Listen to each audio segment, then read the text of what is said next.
ગુજરાતને defence hub તરીકે વિકસાવવાની દિશામાં રાજ્ય સરકારની ગતિવિધિઓ તેજ બની છે। આગામી તારીખ 11 અને 12 જાન્યુઆરીએ રાજકોટમાં યોજાનારી વાઇબ્રન્ટ ગુજરાત રિજનલ કોન્ફરન્સ દરમિયાન વડાપ્રધાન નરેન્દ્ર મોદી દ્વારા મહત્વપૂર્ણ જાહેરાત થવાની શક્યતા છે।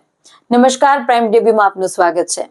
આ સમિટમાં ગુજરાતની નવી એરોસ્પેસ અને ડિફેન્સ પોલિસી જાહેર થવાથી ચર્ચા છે, કારણ કે 2016માં અમલમાં આવેલી અગાઉની પોલિસીની મુદત 31 ડિસેમ્બર 2025 પૂર્ણ થઈ ગઈ છે।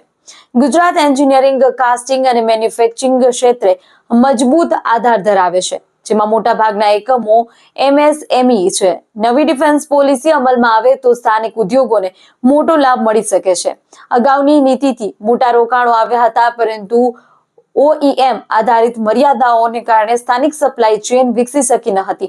હવે ઉદ્યોગોની ભૌગોલિક ક્લસ્ટર આધારિત ડિફેન્સ ઇન્ડસ્ટ્રીયલ કોરિડોરની વિચારણા થઈ રહી છે, જેનાથી મેક ઇન ઇન્ડિયાને વધુ બળ મળશે।